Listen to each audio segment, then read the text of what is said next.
안녕하세요. 수도권 근교에서 카페를 운영하는 30대 여성입니다. 저는 나이가 같은 형님과 함께 살고 있고 카페 일도 같이 하고 있어요. 다시 말해 저와 형님은 특별한 일이 없으면 하루 24시간 내내 같이 붙어 있습니다.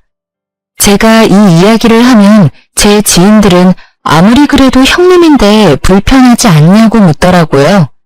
친정 가족과도 이렇게 붙어 있으면 불편하고 사소한 의견 충돌로 싸우게 마련인데 저와 피 한 방울 섞이지 않은 형님과 같이 있으니 불편하기는 합니다.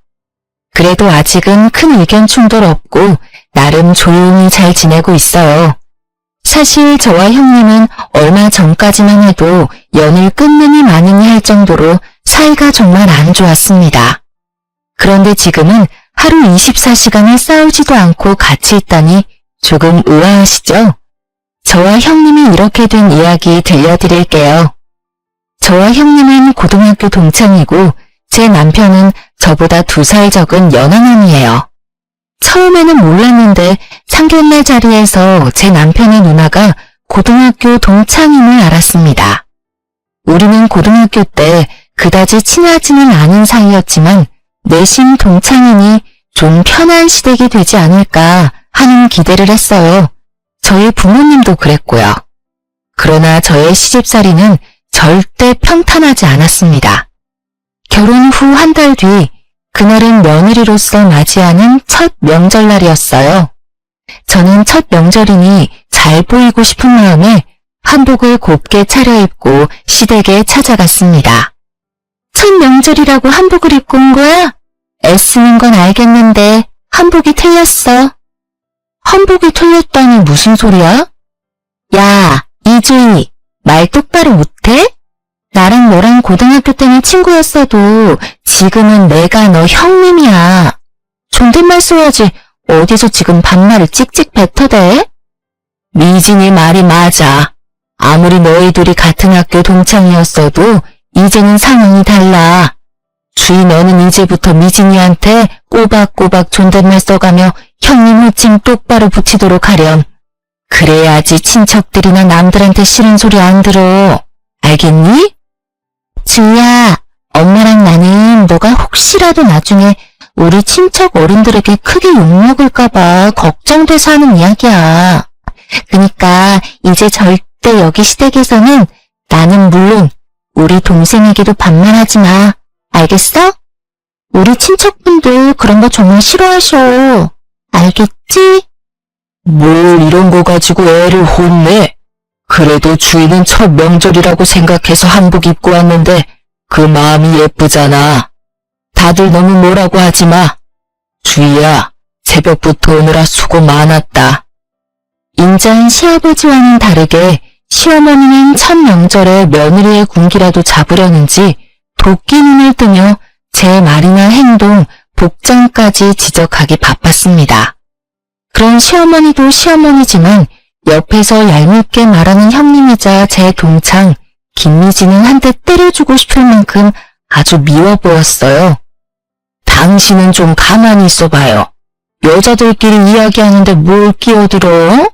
그냥 아무 말 말고 들어가서 잠이나 자요. 유일한 제 편인 듯했던 시아버지는 시어머니의 성화에 아무 말도 못하고 큰 방으로 들어가 버렸습니다. 남편은 잠깐 주차장에 짐 가지러 간다더니 함흥 차사였고 저는 그저 이 상황이 너무 불편했어요. 지금 할 음식이 얼마나 많은데 불편하게 한복을 다 입고 와? 게다가 한복도 그게 뭐니? 너는 노기 홍상도 몰라?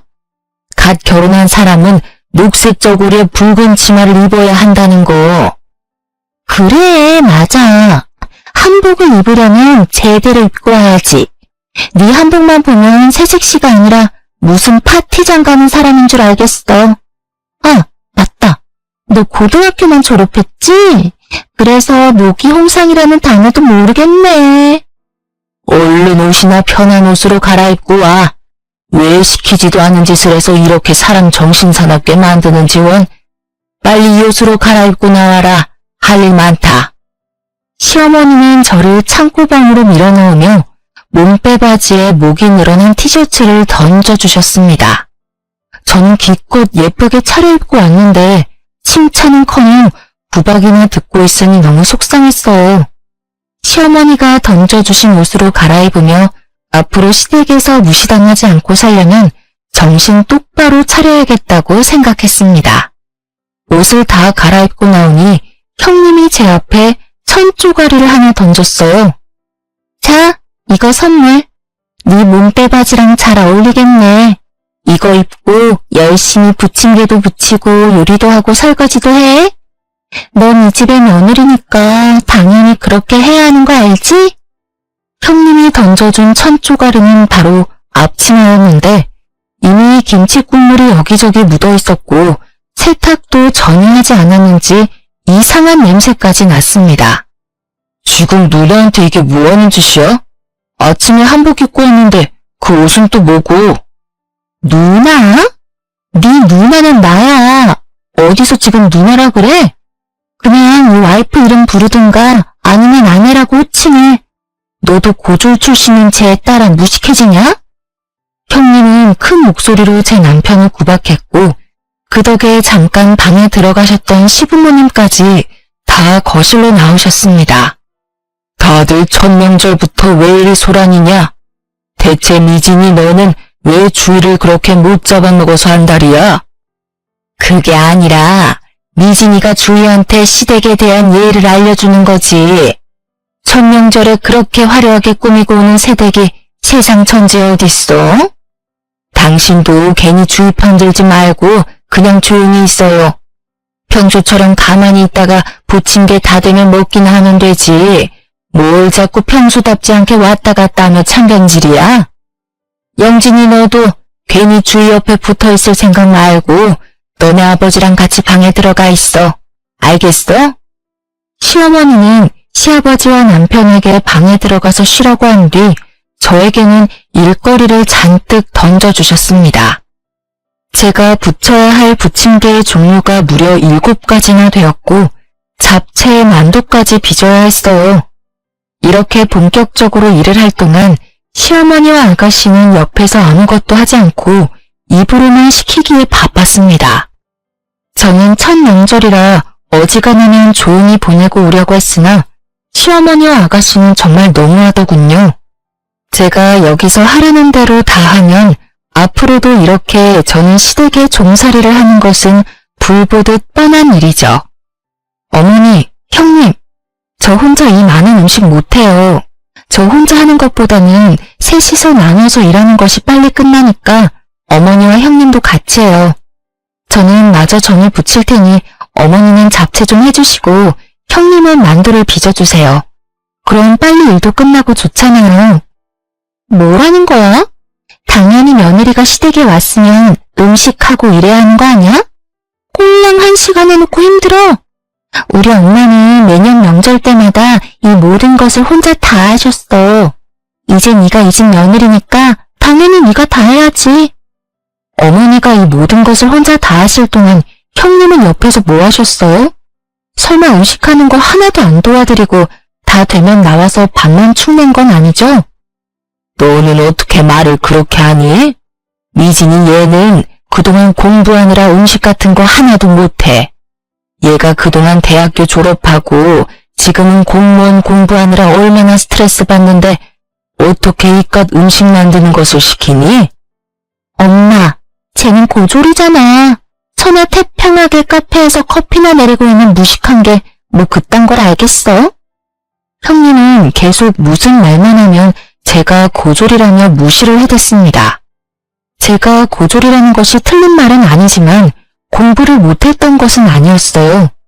사실 고등학교 때 저는 전교 1등을 도맡아서 했고 형님은 전교 2등이었습니다.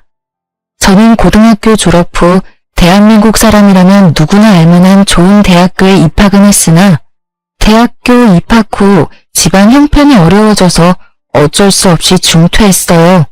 그 뒤로 과외부터 시작해서 편의점, 음식점 등 불법적인 곳만 아니면 어디든 가서 아르바이트하며 돈을 모았습니다. 그러기를 2년 정도 지나니 적지 않은 돈이 모였고 그 돈으로 다시 대학교에 갈까 했으나 대학교보다는 제 사업을 시작해보는 것이 더 좋겠다는 생각이 들었어요. 그래서 카페를 차렸고 많은 시행착오 끝에 지금은 풍족하게 먹고 살 정도의 순수익으로 나오고 있습니다. 제가 이렇게 될 동안 형님은 수도권 4년제 대학교에 입학하여 무사히 졸업했어요. 아이, 고졸. 조금 있으면 점심시간이라 밥도 차려야 하는데 좀 서둘러. 언제 음식을 다 하려고 그래? 형님은 저를 고졸이라며 계속 비꼬면서 말을 했고 제가 한마디 하려던 차 남편이 먼저 형님에게 화를 내기 시작했습니다. 김미진, 너 진짜 너무한다. 어떻게 내 와이프한테 그딴 식으로 말해? 솔직히 내 와이프 고졸이기는 하지만 그래도 백수의 명품만 밝히는 너보다 훨씬 더 열심히 살아. 너가 그렇게 함부로 말할 사람 아니라고. 어쭈, 지금 네 와이프라고 편드냐? 아이고, 결혼 안 한 사람 억울해서 어디 살겠어? 사실 형님은 대학교 졸업 후 오랜 기간을 취업준비생으로만 있다가 30살이 넘은 지금은 4년째 공무원 시험 준비를 하고 있었어요. 다시 말해 형님은 대학교 졸업 후 그 어느 회사에 들어가 본 적도 없고 그저 취업 준비와 공부만 하며 살았습니다. 그냥 부모님의 돈으로 먹고 사는 백수였던 것이죠. 솔직히 가슴에 손을 얹고 생각해봐. 네가 이 집에서 뭘 하는데? 엄마 도와서 집안일을 거들기를 하냐? 아니면 나가서 돈을 벌어오기를 하냐? 4년제 대학교를 졸업하면 뭐해? 30살이나 넘긴 지금까지 취업 하나 못해서 아직도 부모님 돈이나 타먹고 살면서. 그리고 꼴의 분수를 알아야지. 명품은 또 오지게 밝혀요. 내가 뭐 놀기만 해? 나 그래서 지금 공부하잖아. 공무원 되려고 공부하고 있잖아. 내가 1년만 맘 잡고 하면 나 분명히 공무원 된다니까. 그리고 내가 명품을 사든 말든 네가 뭔 상관인데? 야, 그 명품들 다 네 돈으로 샀어? 내가 부모님께 드리는 용돈으로 산 거잖아. 아니야? 무슨 기생충도 아니고 사람이 염치가 있으면 나가서 아르바이트라도 좀 해. 지 손으로 돈도 한 푼 못 버는 주제에 어디서 지금 신우짓이야? 그리고 내 와이프 이렇게 생각 없이 사는 네가 함부로 무시할 사람 아니야. 다시는 내 와이프 무시하지 마. 형님과 남편의 다툼을 가만히 듣고만 계시던 시어머니는 남편의 등을 짝소리나게 때리셨습니다. 솔직히 저로서는 남편이 틀린 말을 한 것 같지는 않은데 시어머니의 행동이 조금 의아했어요. 김영진, 누나한테 대들어? 주희 너는 도대체 우리 아들을 어떻게 구워 삶았으면 누나한테 큰 소리니? 지금껏 단 한 번도 우리 아들, 딸 이렇게까지 싸운 적 없었다. 너와 결혼하기 전에는 애틋한 남매는 아니었어도 이렇게 싸우지는 않았다고. 제가 구워 삶다뇨. 저는 남편이 맞는 말을 한 것 같은데 왜 그리 저와 남편에게만 화를 내시는지 모르겠네요. 그럼 지금 영진이가 미진이한테 이렇게 대드는 게 많은 행동이라고 생각하니? 아유, 영진이 쟤는 꼭 자기같이 맹한 년을 데리고 왔구나. 어릴 때도 공부를 지지리도 못하더니 커서도 저렇게 지 고집만 부리고 다녀요. 아유, 속 터져. 사실 남편은 어릴 때 공부하는 것을 정말 싫어했고 성적도 중하위권이었습니다. 이 성적으로 대학교에 가봤자 돈과 시간 낭비라고 생각한 남편은 고등학교 졸업 후 각종 아르바이트를 하며 돈을 모았고 그러다 우연한 기회에 도배 자격증을 따게 되었어요. 어릴 때부터 일해온 탓에 지금은 경력도 꽤 많고 이 업계에 입소문도 나서 어지간한 대기업 연봉만큼은 받으며 일하고 있답니다. 저는 남편이 꽤 성공적인 삶을 살고 있다고 생각하지만 시어머니나 형님은 남편이 대학교도 가지 못하고 도배일이나 한다며 여전히 무시를 당하고 있었어요. 대학교도 나오지 않은 주제에 뭘 안다고 집에서 큰 소리야? 너나 네 와이프나 둘 다 멍청한 건 똑같아. 미진이 말이 맞아. 내가 영진이 네가 아들이라고 얼마나 공들여서 키운 줄 알아? 그런데 너는 대학교도 못 나오고 한다는 일이 꼴랑 남의 집 도배해주는 거야? 그걸로 돈 벌어봤자 얼마나 번다고. 지금은 네 누나가 돈 못 벌지만 그래도 제가 마음 먹고 공부해서 공무원만 돼봐. 그러면 아주 너보다는 100배, 1000배는 돈 더 벌걸? 그놈의 대학교. 내가 대학교는 못 나왔지만 누나처럼 엄마한테 돈 달라고 한 적 있어? 누나처럼 자기 분수도 모르고 명품만 밝히면서 부모 등골 뽑아먹은 적 있냐고. 나 정말 고등학교 졸업 이후로 단 한 번도 엄마한테 10원 한 장 받은 적 없었고 오히려 내가 꼬박꼬박 용돈 보냈어. 그런데 그 잘난 대학교까지 나온 누나는 여전히 백수야. 여전히 엄마 등쳐먹고 살면서 명품이나 밝히는 철없는 백수라고. 세상 사람들에게 물어봐. 내가 더 나은지 아니면 누나가 더 나은지. 시어머니와 남편의 대화는 점점 더 격해졌고 그 이야기를 듣고 있는 저도 화가 많이 났습니다. 사실 저도 대학교 입학은 했지만 결국엔 남편처럼 졸업은 못한 고졸이잖아요. 고졸인 남편을 무시하는 것은 꼭 저를 무시하는 것만 같았습니다. 명절이고 뭐고 다 필요 없어. 누나, 가자. 이딴 집구석 이제 다시는 오지 말자. 남편은 화가 많이 나서 제 손을 잡아 끌고 가져온 짐을 챙기기 시작했습니다. 시어머니와 형님은 남편을 말리기 시작했고 시끄러운 소리에 방에서 주무시던 시아버지까지 나오셨어요. 이게 지금 뭐하는 짓이야? 기분 좋은 명절날 왜 싸움박질이나 하고 있느냐고. 누나가 왜 아직도 지 앞가림 못하고 저러고 사는지 알아요? 두 분 다 누나만 오냐오냐 해줘서 저렇게 생각 없이 자란 거예요. 이제 두 분 다 정신 좀 차리세요. 누나도 제발 정신 좀 차리고 똑바로 좀 살아. 너 지금 말 다 했냐? 이게 지금 어디서 누나한테 정신 차리라고 훈계질이야? 이래서 집에 여자가 잘 들어와야 하는데 며느리가 공부 잘하는 며느리였으면 이 상황을 현명하고 지혜롭게 마무리했을 텐데 주이모한테 실망이구나. 네? 아버지, 지금 어떻게 말씀을 그렇게 하세요? 이 상황이 저의 최종 학력이랑 무슨 상관이에요? 저에게 한없이 인자하셨던 시아버지마저 저의 최종 학력을 들먹이며 이 모든 상황이 다 저 때문에 일어난 것처럼 탓하셨습니다. 남편은 그런 소리 듣지 말라고 하며 제 손을 끌고 밖으로 나갔어요. 그러고는 제게 너무 부끄럽다며 이제 시댁에 오지 말자고 하는데 순간 남편의 눈에서 눈물이 한 방울 툭 떨어졌습니다. 그 눈물을 보니 그동안 이렇게 차별만 당하고 살아왔을 남편이 짠했어요. 그리고 며칠 뒤 한창 바쁘게 일하고 있는데 시어머니가 제 카페에 찾아오셨습니다. 시어머니는 생각보다 큰 규모의 손님도 적지 않은 것을 보고 놀란 표정을 지으셨어요. 생각보다 카페가 크고 손님도 많구나. 명절에는 나나 미진이가 조금 과한 것 같았어.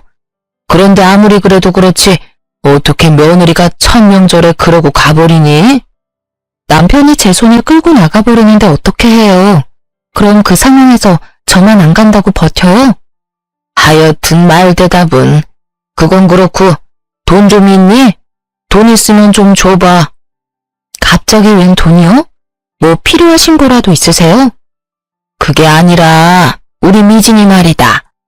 비록 지금은 직장이 없는 백수지만 언젠간 공무원도 될 건데 남들 보기에 없어 보이면 안 되잖아.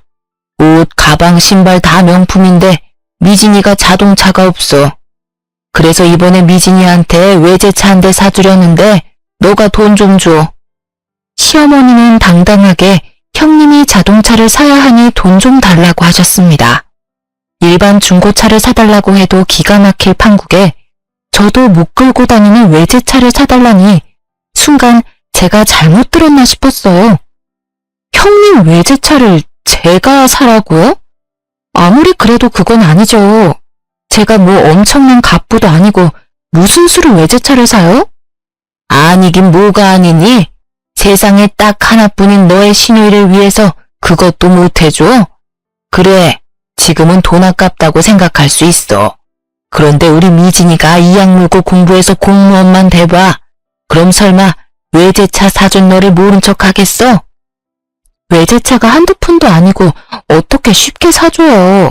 그리고 자동차를 끌고 다니려면 면허증이 있어야 하는데 면허는 있어요? 형님 면허증 없는 걸로 알고 있는데요. 이번에 필기시험 보긴 봤는데 떨어졌나 보더라. 그래도 고등학교 때 전교 2등까지 한 아이니 다음엔 붙겠지. 아직 운전면허증도 없으면서 무슨 외제차예요. 그리고 저는 형님의 면허증이 있어도 그 돈 절대 못 보태요. 솔직히 우리 집 형편 너도 잘 알잖아. 우리 집에서 미진이한테 그래도 외제차 사줄 능력 되는 사람 너랑 영진이 뿐이야. 무조건 안 된다고만 하지 말고 좀 긍정적으로 생각해봐. 사람이 어쩜 그렇게 비관적이야? 대학을 안 다녀서 그런가? 아무튼 너가 돈 보태주는 걸로 알고 난 이만 가보마. 사실 시댁은 형편이 넉넉하지가 않았습니다. 시아버지는 중소기업에서 이사님 직급으로 계시고 시어머니는 결혼 후 평생을 전업주부로만 사셨어요. 그런데 요새 경기가 좋지 않다 보니 시아버지의 월급이 제때 나오지 않은 상황이었고 그래서 시댁의 형편은 안 그래도 좋지 않은데 더 어려워졌습니다. 저와 남편은 그나마 잘 벌어서 조금씩 생활비를 보태주고는 있으나 아무리 그래도 형님 외제차를 사달라고 하시는 어머니의 말씀은 도무지 제 상식으로는 이해가 가지 않았어요.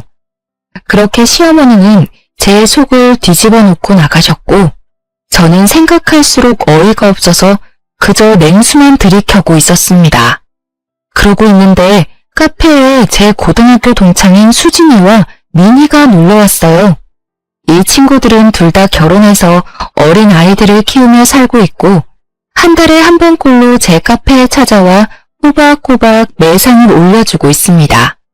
친구인이 돈을 받지 않겠다고 해도 이런 돈은 반드시 다 받아야 한다며 기어이 1원 한 푼도 빼놓지 않고 다 계산하고 가는 고마운 친구들이랍니다. 저는 마침 손님이 없어서 수진이와 민희와 함께 수다를 떨다가 명절 이야기가 나왔어요. 주인은 이번 첫 명절 어땠어? 미진이가 잘해줘? 말도 마. 아주 말끝마다 고졸이라면 나를 무시하는데 화가 너무 나더라. 걔가 널 무시해? 하긴 걔가 고등학교 때 전교 2등이어서 전교 1등인 너를 무지 싫어했잖아. 그래서 신우짓이라도 하고 싶었나 보네. 그런데 걔는 뭐하고 살아? 결혼은 했어? 아니면 회사 다니나? 대학교 졸업하고 지금까지 취업 못하고 부모님께 용돈 받아서 생활하고 있어. 당연히 결혼도 못했고. 지금은 공무원 시험 준비한답시고 놀고 있는 것 같더라. 보니까 부모님께 돈 받아서 명품만 엄청 사나 봐. 나이 30 먹고도 부모님께 용돈 받는 사람이 있다니 여러모로 대단하네. 시어머니는 어떠셔? 시어머니도 완전히 김미진 편이지. 사실 조금 전에 시어머니 왔다 가셨는데 나한테 세상에 딱 하나뿐인 신호의 외제차를 사달란다. 나도 못 끌고 다니는 외제차를 내가 사줘야 하는 거니? 네가 왜 미진이 걔 차를 사줘? 게다가 외제차? 외제차가 네 집 개 이름도 아니고 그걸 어떻게 사줘? 정말 너무하시네. 근데 웃긴 건 우리 형님 말이다. 운전면허도 없어. 심지어 이번에 면허 필기시험에서 뚝 떨어졌어. 우리 셋은 한참을 신나게 이야기하고 있는데 갑자기 민희가 옆을 보며 당황하는 표정을 지었습니다. 민희의 시선을 따라가 보니 거기에는 형님이 화가 잔뜩 난 표정으로 저를 두리번거리며 찾고 있었어요. 그러다 형님과 제가 눈이 마주쳤고 형님은 바로 저한테 다가왔습니다. 야, 너 우리 엄마한테 내 차 못 사준다고 했다며?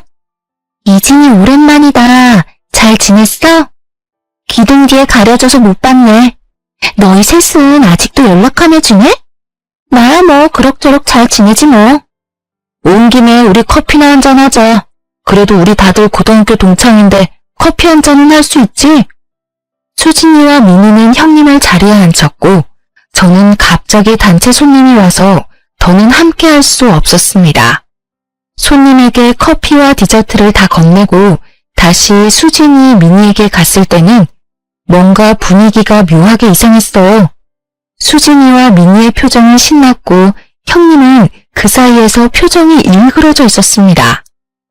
내가 웃긴 얘기 하나 해줄게. 남편 회사에 34살인데 신입으로 들어온 여직원이 하나 있거든? 그때까지 뭐 했냐고 물으니까 글쎄 공무원 시험 준비하다 안 돼서 회사에 취업했다는 거 있지? 근데 들어보니까 좋은 대학교를 졸업한 것 같은데 계속 취업도 안 하고 공무원 시험 준비하며 부모님 등골이나 빼먹고 산 것 같더라고. 근데 집이 잘 사는 것도 아닌데 명품은 발끝까지 휘감고 다니더라. 지 주조를 알아야 되는데 또 꼴의 자존심은 높아서 부모님한테 외제차 사달라고 졸랐다 하더라고. 어머, 나이가 30살이 넘었는데도 아직도 정신을 못 차렸네. 일은 잘해? 그런 사람이 일을 잘하겠니? 이번에 회사에 외근이 많아지면서 회사에서도 운전면허 따라고 했는데 필기 시험도 떨어졌다더라. 자기 말로는 대한민국 인류대학을 나왔다는데 필기 시험을 떨어진 게 말이 되니? 그냥 생각 자체가 없는 사람인가 보다.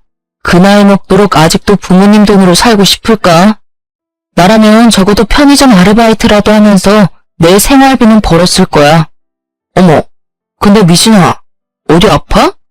표정이 왜 이렇게 안 좋아? 얼굴은 또 왜 이렇게 빨개? 열이라도 나나? 아니, 그냥 나 먼저 간다. 형님은 후다닥 나가버리고 그 모습을 본 수진이와 민희는 배꼽을 잡고 웃었습니다.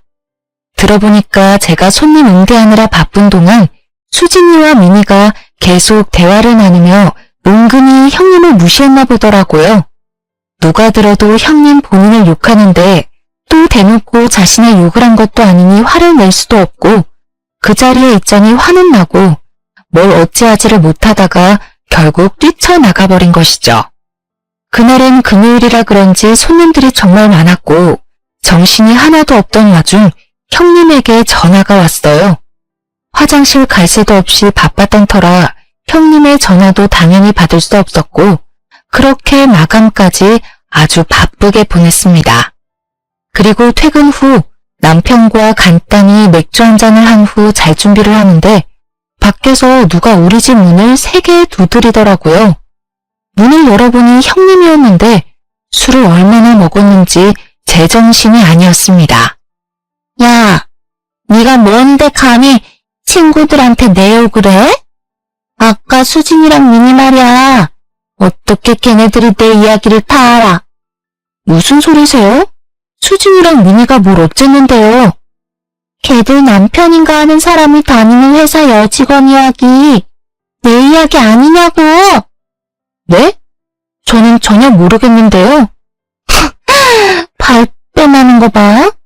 좋은 대학교 졸업하고 취업 안 하고 공무원 준비하면서 부모님 등골 빼먹는 이야기. 운전면허 떨어지고 외제차 사달라고 한 것까지 다 내 이야기잖아. 나랑 나이도 같고 말이야. 내가 바본 줄 알아? 그 회사에 형님 같은 사람이 또 있나 보죠 뭐. 세상에 나랑 똑같은 사람이 또 어딨어? 그게 말이 돼? 잘 알긴 하네. 들어보니까 와이프는 그냥 사실을 다 말한 것뿐인데 그게 이 밤에 이렇게 와서 행패를 부릴 정도로 화낼 일이야? 술 취했으면 집에 가서 곱게 잠이나 자. 여기서 주정 부리지 말고. 뭐? 주정? 너 누나한테 말 다 했냐? 형님은 술에 잔뜩 취해서 언성이 점점 높아지기 시작했고 남편은 그런 형님을 쫓아내버렸습니다. 내심 형님이 술에 많이 취해서 혼자 길 가다가 무슨 일을 당할까 걱정되긴 했는데 남편은 술에 아무리 취했어도 항상 집은 알아서 잘 찾아갔다고 하며 걱정하지 말라고 했어요. 그렇게 저와 남편은 잠이 들었습니다. 한창 잘 자고 있는데 남편의 핸드폰이 무섭게 울렸어요. 시계를 보니 새벽 3시였고 뭔가 불길한 기운을 느끼며 전화를 받았습니다. 잠시 후 남편은 귀신이라도 본 것처럼 손을 덜덜 떨고 얼굴은 창백해졌어요. 무슨 일이야? 왜 그래? 우리 부모님이 돌아가셨대. 그게 무슨 자다가 봉창 두드리는 소리야? 보이스피싱이나 그런 거 아니고 진짜야? 전화 건 사람이 누구였는데? 남편의 말로는 형님이 술 취해서 집으로 가다가 길바닥에 누워 잠이 들었는데 마침 순찰 중이던 경찰이 형님을 발견하고는 경찰서로 데리고 갔다고 합니다. 그리고서 시부모님께 연락했는데 시부모님은 딸이 그 새벽에 술에 취해 경찰서에 있다니 얼마나 놀라셨겠어요. 그래서 정신없이 운전하다가 화물차를 들이박아 교통사고가 크게 나서 현장에서 돌아가셨다는 것입니다. 저는 시부모님에 대한 애틋한 정이 있던 것은 아니었지만 건강하셨던 분이 갑자기 돌아가셨다니 너무 충격적이었어요. 그렇게 저와 남편은 시부모님의 장례를 치르게 되었습니다. 장례식장을 잡고 영정사진을 준비하는 동안에도 형님은 여전히 술이 깨지 않아 해롱거렸습니다. 새벽녘이 다 돼서야 형님은 정신을 차렸고 부모님이 교통사고로 돌아가신 상황을 알게 되었어요. 지금껏 제대로 된 효도도 못했는데 나 때문에 돌아가신 거야, 나 때문에. 내가 술만 먹지 않았어도. 형님은 어린 아기처럼 발을 동동 구르며 우는데 그래도 고등학교 때부터 알던 사이라 그런지 안타까워 보였습니다. 그래서 형님 옆에 앉아 형님의 어깨를 토닥였는데 형님은 저를 째려보더니 확 미는 것이 아니겠어요? 이게 다 너 때문이야. 네가 우리 엄마가 찾아갔을 때 돈 빌려준다는 소리만 했어도, 아니지, 수진 미니 그년들한테 내 이야기만 하지 않았어도 내가 이렇게 술을 마시지 않았을 거다냐. 그럼 우리 부모님 두 분 다 이렇게 허망하게 돌아가시지는 않았겠지.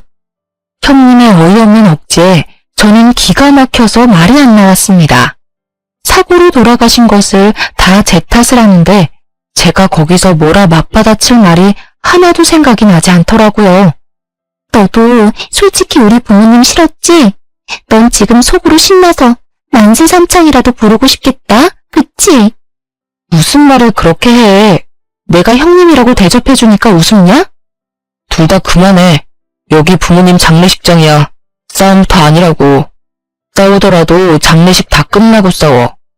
울부짖음에 가까운 남편의 말에 저와 형님의 대화는 중단되었습니다. 그 뒤로도 형님은 제게 자기 부모님을 죽인 년이라며 끔찍한 원수를 보듯이 저를 흘겨보았어요. 남편은 형님의 그런 모습을 보면서도 아무런 말도 하지 않았습니다. 그저 부모를 잃은 상실감과 깊은 슬픔에 빠져 주변 상황 따위는 전혀 보이지 않는 듯 했어요. 저는 그런 남편을 따라 형님이 제게 어떤 소리를 하든 철저히 못 들은 척하며 손님맞이를 했습니다. 형님은 그런 제가 더 얄미워 보였는지 더 큰 소리로 제 욕을 해대기 시작했지만 저나 남편이나 그런 형님을 무시했어요. 그렇게 슬프기도 화가 나기도 한 장례식을 무사히 마치고 집에 돌아가려는데 형님이 저를 붙잡았습니다. 야, 인사 안 해? 부모님 돌아가셨으니까 이 집의 가장 윗사람은 나야. 이제 내 말 깍듯이 잘 들으라고. 그런데 넌 참 뻔뻔하다. 엄밀히 말하면 우리 부모님 죽인 사람이 바로 넌데 무슨 낯짝으로 끝까지 장례식장에 있어? 도대체 내가 왜 니네 부모님을 죽인 사람인데? 내가 진짜 장례식 하는 동안 참고 또 참았는데 이제 더는 못 참겠다. 네가 못 참으면 어쩔 건데. 그래봤자 넌 내 동생의 와이프, 즉 내 미치야. 알겠어? 그리고 시부모님 돌아가셨다고 바로 나한테 반말이냐? 야, 존댓말 똑바로 안 해? 형님은 저에게 매섭게 눈을 부라리며 제 뺨을 때렸습니다. 순간 장례식을 치르며 참고 참았던 제 화가 폭발하여 저도 형님의 뺨을 때렸어요. 지금 뭐하냐? 감히 네가 내 뺨을 때려? 미쳤어? 제정신이야? 왜? 너는 내 뺨 때려도 되고 난 네 뺨 때리면 안 되냐? 누나, 그만해. 내가 장례식 내내 지켜봤는데 이 인간은 그냥 사람이 아니야. 지금 부모님도 다 돌아가신 이 마당에 그동안 자기가 한 짓들을 후회해야지. 후회는커녕 왜 아무 잘못도 없는 남 탓을 해. 나 이제 친누나 없고 형제 하나도 없다고 생각하며 살 테니까 누나도 괜히 사람 같지도 않은 저 인간 때문에 스트레스 받지 마. 야, 니랑 전에는 이혼 도장 찍으면 남남이지만 너랑 나는 피가 섞인 남매야. 가족이라고. 그런데 어떻게 네가 그딴 식으로 말해? 가족도 가족다워야지. 네가 그러고도 인간이냐? 그렇게 부모님 등골 쭉쭉 빼먹고 항상 자기 탓은 안 하고 남 탓만 하고 살지. 어디 한번 계속 그렇게 기생충처럼 살아봐. 어디 얼마나 잘 먹고 잘 사나 내가 두고 볼게. 아니다. 그냥 알아서 잘 살아. 이제부터 우리는 남남이야. 알겠어? 이제 누나가 죽든 말든 신경 안 쓸 테니까 누나도 다시는 나한테 연락하지 마. 남편은 장례식 내내 참아왔던 분노를 터뜨리고는 다시는 보지 않겠다 다짐을 하고 집으로 돌아왔습니다. 그렇게 한 달 뒤 카페에서 일하고 있는데 형님이 제 카페에 찾아왔어요. 순간 장례식장에서의 일이 생각나 확 쫓아내버릴까도 생각했지만 무슨 말을 하러 왔나 궁금해서 일단 들어오라고 했습니다. 카페는 여전히 잘 되네. 내가 부탁을 좀 하나 하려고 하는데 요새 내가 취업 준비하느라 조금 바쁘거든? 네, 형님도 이제 공부해도 안 되는 공무원 말고 취업 준비하셔야죠. 잘 생각하셨어요. 말 얄밉게 하는 건 여전하네. 그런데 면접 보러 가려면 정장도 필요하고 어울리는 구두도 있어야 하는데 지금 돈이 없어. 사실 부모님이 주신 돈 다 써버렸거든. 부모님이 뭐 보험을 들어놨던 것도 아니고 말이야. 설마 그래서 제게 돈을 달라고 오신 건 아니죠? 나도 양심이 있고 염치가 있어. 날 뭘로 보고. 그냥 내가 정식으로 취업하기 전까지만 여기 카페에서 일하게 해줘. 상황을 보아하니 항상 돈을 주시던 시부모님이 돌아가시니 형님은 경제적으로 힘들었고 그래서 제게 도움을 요청하러 온 것 같았습니다. 그런데 형님의 표정은 여전히 당당했고 기고만장했어요. 형님, 그런데 저는 지금 있는 직원으로도 충분해서 더는 사람을 고용할 계획이 없는데요. 뭐 정 급하시면 최저 시급 받으며 설거지나 주방 청소는 어때요? 그거라도 하실 수 있겠어요? 뭐? 설거지나 주방 청소? 날 뭘로 보고 그런 일을 시켜? 내가 이 나이 먹고 그런 일을 어떻게 해? 나 이래봬도 대한민국 국민이라면 다 아는 대학교 나온 여자야. 난 최저 시급 받으면서 그런 일 못해. 못하시겠으면 가서 다른 일 알아보시던가요. 저는 굳이 사람이 필요하지 않아요. 형님은 씩씩대면서 카페를 나갔고 저는 그러든 말든 신경 쓰지 않았습니다. 그런데 다음날 형님이 다시 카페에 찾아왔습니다. 어제도 오셨는데 오늘은 또 무슨 일이세요? 어제 네가 그랬지? 설거지에 주방 청소 아르바이트 시켜줄 수 있다고. 뭐 여기서 돈 벌어봤자 코딱지만큼 이겠지만 그래도 한번 그 일이라도 해볼게. 요새 경기가 어려워져서 그런가 아르바이트 자리가 어쩜 이렇게 하나도 없는지. 당분간 그 일이나 좀 하지 뭐. 그래도 되지? 형님은 어제 계속 아르바이트를 구하려 했지만 생각보다 쉽지 않았는지 다시 제 카페에 찾아와 일을 해보겠다고 했습니다. 솔직히 형님이 못 믿어왔지만 그래도 고등학교 때부터 알던 사이였기에 속는 셈 치고 한번 일을 맡겨보기로 했어요. 그렇게 2시간이나 지났으려나요? 손님들은 밀어닥치는데 컵이며 접시가 하나도 없는 것입니다. 혹시나 하는 마음에 주방에 가보니 설거지를 하고 있어야 할 형님이 보이지 않았어요. 화장실에도 매장에도 그 어디에도 보이지 않아 형님에게 전화를 걸었습니다. 야, 나 몸살 난 것 같아. 설거지 못하겠어. 몸살? 고작 2시간 일하고 몸살? 하긴 나이 34살 먹도록 아르바이트 한번 제대로 해보지 않은 네가 뭘 할 수 있겠니? 솔직히 형님이 일을 잘할 것이라고는 애초에 기대도 하지 않았지만 그래도 저는 하루는 버틸 줄 알았습니다. 그런데 하루는커녕 고작 2시간 하고 도망을 갔다니 좀 어이가 없었어요. 고작 2시간이라니 내 생에 그렇게 힘든 일은 처음이다. 그리고 말이야 설거지하면서 생각해보니까 내가 이래봬도 대한민국에서 알아주는 4년제 대학교 나온 여자잖아. 그럼 내가 고작 최저시급 받으면서 설거지나 한다는 게 어디 말이 되니? 그래서 내가 관둔 거야. 내가 때려치운 거라고. 야, 내가 정말 너 고등학교 동창이기도 하고 너보다 사회생활을 더 많이 한 사람으로서 충고 한마디 하는데 인생 그따위로 살지 마. 야, 꼰대냐? 국가 아르바이트 좀 더 많이 해봤다고 어디서 나를 가르치려 그래? 내가 너보다 더 윗사람인 거 잊었어? 윗사람이면 윗사람처럼 행동해, 김미진. 이제 이 세상에 너의 어리광 받아주고 너가 필요할 때마다 돈 주시던 너의 부모님 안 계셔. 이 세상에 너를 쉽게 받아줄 사람 아무도 없다고. 너도 이제 정신 좀 차리고 똑바로 좀 살아. 알겠어? 야, 어디서 고졸 주제에 나를 가르치려 그래? 대학교 졸업장도 없는 주제에. 그깟 대학교 졸업장이 뭐가 그리 중요하다고. 뭐 있으면 없는 것보다는 낫겠지. 그런데 말이야, 지금 세상이 변했어. 너 생각처럼 명문대학교 졸업장이 너를 먹여 살려주는 그런 시대 이젠 아니라고. 정신 좀 차리고 현실을 제대로 봐. 알겠어? 내가 마음만 먹으면 대기업 어디든 다 갈 수 있어. 알아? 나중에 내가 대기업 취직하면 나한테 돈 달라는 소리나 하지 마. 그래, 제발 부탁이다. 제발 마음 좀 딱 먹고 대기업이든 중소기업이든 어디 회사 생활이나 한번 좀 해봐. 그래서 내 앞에서 한번 떵떵거려 보라고. 알았냐? 형님은 화를 잔뜩 내며 전화를 끊었고 그 뒤로 연락이 되지 않았습니다. 엄밀히 말하면 저나 남편이나 굳이 형님에게 연락하지 않았어요. 솔직히 남편도 그동안 고졸에 도배일이나 한다며 형님한테 하도 무시당하고 살아서 남편도 형님에 대한 애틋한 감정 따위는 없었거든요. 그 뒤로 석 달이 지났습니다. 카페는 여전히 잘 되고 있었고 특히 그날은 개업 이래로 최대의 매출을 찍은 날이라 뿌듯하고 즐거운 마음으로 가게를 정리하고 있었어요. 영업이 다 끝났는데 누군가가 거짓골로 가게 문을 열고 들어왔습니다. 자세히 보니 형님이었어요. 주희야, 제발 나 좀 살려줘.